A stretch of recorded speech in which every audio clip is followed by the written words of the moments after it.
नमस्कार मित्रों, आइए अपनी प्रैक्टिस सेट का ये आज चौथा प्रैक्टिस सेट है और इसको सॉल्व करते हैं और अपनी तैयारी को आगे बढ़ाते हैं। पहला प्रश्न है, औरंगजेब के शासनकाल में चांदी के रुपए का वजन क्या था? तो इस प्रश्न का जो उत्तर होगा वो हमारा कौन सा होगा? इस प्रश्न का जो उत्तर होगा वो हमारा सी नंबर होगा, यानी 180 ग्रेन या ट्राई कहा जाता था, इतने वजन का होता था। दूसरा प्रश्न है, भारतुरेख क्या था? दूसरा प्रश्न है, भारतुरेख क्या होता था? तो ये जो भारतुरेख था ये हमारे राजस्व संबंधित होता था, यानी राजस्व की वास्तविक राशि से सामंत राजकीय कोष में जमा करता था, यही भारतुरेख होता था। यानी इस प्रश्न का जो उत्तर है वो बी नंबर सही होगा, ये बी नंबर हमारा इसका सही होगा। ठीक है, प्रश्न नंबर 3 की ओर बढ़ते हैं। चरखी एवं रहट का सर्वप्रथम प्रयोग किस ग्रंथ में मिलता है? चरखी एवं रहट का प्रयोग सर्वप्रथम किस ग्रंथ में मिलता है? तो वो ग्रंथ कौन सा है? मीरात सिकंदरी में, तारीख फिरोजशाही में, बाबरनामा में या अकबरनामा में? तो इसका जो उत्तर होगा वो हमारा सी नंबर सही होगा, यानी कि बाबरनामा में बाबरनामा में इन शब्दों का प्रयोग मिलता है। प्रश्न नंबर 4, अकबर के शासनकाल में प्रथम वजीर कौन था? इसमें भी पारंपरिक रूप से वही 4 विकल्प दिए गए हैं। तो पहला है मुजफ्फर खान, दूसरा ख्वाजा शाह मंसूर, तीसरा टोडरमल, चौथा मान सिंह। तो बताना है कि इस प्रश्न नंबर 4 का आंसर क्या होगा। तो इसका जो उत्तर होगा हमारा ख्वाजा मुजफ्फर खान होगा। ये पहला प्रधानमंत्री या वजीर था अकबर के काल का। प्रश्न नंबर 5 की ओर बढ़ते हैं। पंडितों को दी जाने वाली अनुदान स्वरूप राशि या अनुदान स्वरूप जो ज़मीन होती थी वो क्या कहलाती थी? उसको आप लोग जानते होंगे, इसको उत्तर दे दिए होंगे। तो इसका जो उत्तर है वो हमारा ये ए नंबर सही, यानी कि सयूर गल कहलाती थी। प्रश्न नंबर 6 की ओर बढ़ते हैं। प्रश्न नंबर 6 है, मसाहत शब्द का प्रयोग सर्वप्रथम किसने किया था, या मसाहत शब्द का प्रयोग इन व्यक्तियों में से किसने किया है? तो इसमें 4 पारंपरिक वही उत्तर दिए गए हैं, अलाउद्दीन खिलजी, एमबीटी, एफएसटी और ऐबक। तो बताइए कि किसने प्रयोग किया था? तो ये यूपीटीजीटी 2021 में ये प्रश्न आया था। तो इस प्रश्न का उत्तर जो होगा ए नंबर होगा, यानी कि अलाउद्दीन खिलजी या यूएके भी इसी को कहते हैं ना। ये अब प्रश्न नंबर 7 की ओर बढ़ते हैं। प्रश्न नंबर 7, राजकीय मांगों और दावों से छूटों का उल्लेख इनमें से किस ग्रंथ में मिलता है या किस अभिलेख में मिलता है? राजकीय मांगों और दावों से छूटों का उल्लेख किस अभिलेख में मिलता है? अशोक का सारनाथ स्तंभ लेख, समुद्रगुप्त का स्तंभ लेख, इलाहाबाद स्तंभ लेख और गौतमीपुत्र सातकर्णी का एक अभिलेख है, या रुद्रदामन का जूनागढ़ अभिलेख। तो जो इसमें मिलता है, यानी प्रश्न नंबर 7 का जो उल्लेख है, ये 7 प्रश्न सही है। जो इसका उत्तर हमारा ये गौतमीपुत्र सातकर्णी, यानी सी नंबर सही होगा। ठीक है, ये सी नंबर सही होगा। चलिए प्रश्न नंबर 8 की ओर बढ़ते हैं। ये प्रश्न नंबर 8, वासव दत्ता और रावण वध के रचयिता कौन है? इसके भी वही 4 पारंपरिक विकल्प दिए गए हैं, भारवी और माघ, बी नंबर सुबंधु और भट्टी, सी नंबर माघ और भर्तहरि और डी नंबर भभूति। तो इस प्रश्न का जो उत्तर होगा वो हमारा बी नंबर होगा, यानी 8 का बी नंबर सही है। सुबंधु और भट्टी, यानी सुबंध ने वासव दत्ता पुस्तक लिखी है और भट्टी ने रावण वध पुस्तक लिखी है। तो इस प्रकार से इस प्रश्न का जो उत्तर होगा हमारा बी नंबर होगा। ठीक है, अब प्रश्न नंबर 9 की ओर बढ़ते हैं।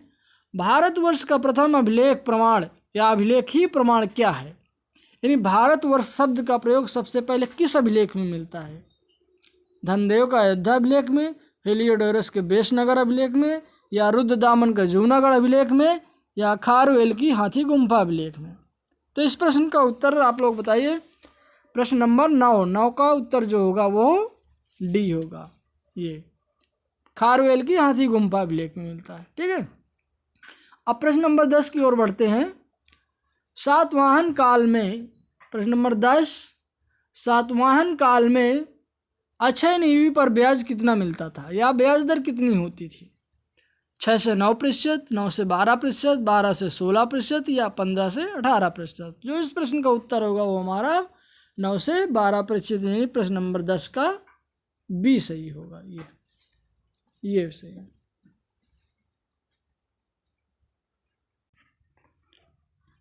अब प्रश्न नंबर 11 है, इनमें से कौन सा ग्रंथ तलाक की अनुमति देता है? प्रश्न नंबर 11, कौन सा ग्रंथ है जो तलाक की अनुमति देता है? तो इस प्रश्न का जो उत्तर होगा वो हमारा अर्थशास्त्र होगा, यानी कि प्रश्न नंबर 11 का सी उत्तर होगा। ठीक है। प्रश्न नंबर 12, विविता अध्यक्ष का संबंध किससे होता था? तो विविता अध्यक्ष का जो संबंध है वो चारागाह, ये चौरागांव जो लिखा है चारागाह है, तो इसका उत्तर जो हमारा 12 का है ए होगा, ये 12 का ए नंबर होगा। प्रश्न नंबर 13 है, विश्व में सर्वाधिक प्रचारित भारतीय दर्शन कौन है? यानी सबसे ज़्यादा कौन सा दर्शन है जो विश्व भर में प्रचलित है? तो इस प्रश्न का उत्तर जो होगा हमारा वो बी नंबर होगा, यानी योग दर्शन। 6 दर्शन हैं जिनमें से योग दर्शन सर्वाधिक विश्व में प्रचलित है। अब प्रश्न नंबर 14, कौन सा दर्शन केवल ब्रह्म को ही सत्य मानता है? यानी कौन सा ऐसा दर्शन है जो कहता है ब्रह्म ही सत्य है, बाकी सब नश्वर है, असत्य है, सबका नाश होना है? तो ये कौन सा दर्शन है, यानी कौन सा उत्तर होगा? तो प्रश्न नंबर 14 का ए नंबर सही होगा, यानी कि उत्तर मीमांसा एक ऐसा दर्शन है जो कहता है कि केवल ब्रह्म सत्य है, बाकी सब मिथ्या है। इस प्रकार 14 का ए नंबर सही होगा। प्रश्न नंबर 15, कौन सा दर्शन है जो ईश्वर को विश्व का सृष्टिकर्ता मानता है? यानी एक खट दर्शनों में से एक दर्शन है जो यह कहता है कि इस संसार का निर्माण, इस सृष्टि का निर्माण, इस विश्व का निर्माण ईश्वर ने किया है। तो बताइए 15 का कौन सा उत्तर सही होगा? तो वो है जो बी नंबर, यानी कि न्याय दर्शन जो है वो कहता है कि इस संसार का निर्माण ईश्वर ने किया है। ठीक है। अब प्रश्न नंबर 16 की ओर बढ़ते हैं। वेदों में किस पशु का उल्लेख नहीं मिलता है? वेदों में किस पशु का उल्लेख नहीं मिलता है? तो हाथी का, बैल का, गाय का, सुअर का। तो इनमें बताना है कि कौन सा सही होगा। तो इस प्रश्न 16 का उत्तर जो होगा हमारा वो ए नंबर सही होगा, यानी हाथी का उल्लेख वेदों में नहीं मिलता है। ठीक। प्रश्न नंबर 17, ऋग्वेद के किस मंडल में पुरुष सूक्त का वर्णन है? ऋग्वेद के किस मंडल में पुरुष सूक्त का वर्णन है? नंबर 1 8वें मंडल में, नंबर बी 9वें मंडल में, सी 10वें मंडल में, डी इनमें से कोई नहीं। तो जो इस प्रश्न का उत्तर होगा सही वो हमारा होगा सी, यानी 10वें मंडल में पुरुष सूक्त का वर्णन मिलता है। प्रश्न नंबर 18, ये प्रश्न नंबर 18 है, जगत ईश्वर है, जगत ईश्वर है और ईश्वर ही हमारी आत्मा है, किस ग्रंथ में वर्णन है इस सब वाक्य का? ऋग्वेद में, ब्राह्मण ग्रंथ में, ब्रह्मसूत्र में या उपनिषद ग्रंथ में? यानी कि जगत ईश्वर है और ईश्वर ही हमारी आत्मा है, किस ग्रंथ में इस सब वाक्य का वर्णन है? तो इस प्रश्न का उत्तर जो होगा वो क्या होगा? ब्रह्मसूत्र में, यानी 18 का सी नंबर इसका सही उत्तर होगा। प्रश्न नंबर 19, संगम युग में मंत्रियों का वास्तविक तमिल पद नाम क्या था? संगम युग में मंत्रियों का वास्तविक तमिल पद नाम क्या था? MI4, मंत्री, अमात्य या सुरम? तो इस प्रश्न का जो उत्तर होगा वो हमारा 19 का ए होगा। MI4 कहा जाता था। क्या कहा जाता था? MI4 कहा जाता था। ठीक है, ये 19 का ए नंबर सही होगा। अब प्रश्न नंबर 20 और अंतिम है इस प्रैक्टिस सेट का। संगम युग में गुप्तचरों को किस नाम से जाना जाता था? संगम युग में गुप्तचरों को किस नाम से जाना जाता था? तो इस प्रश्न का जो उत्तर होगा हमारा वो सी होगा, यानी ओर्रार के नाम से जाना जाता था। ये ओर्रार के नाम से जाना जाता था। तो आज के हमारे प्रश्नों का संकलन जो था यही समाप्त होता है और इस प्रैक्टिस को यहीं बंद करते हैं। अगर वीडियो अच्छी लगी तो हमारे चैनल को सब्सक्राइब करें और शेयर एवं लाइक करें और बेल आइकन के बटन को ज़रूर दबाएं, जिससे आने वाले समस्त वीडियोज़ आपको सबसे पहले प्राप्त हों। धन्यवाद।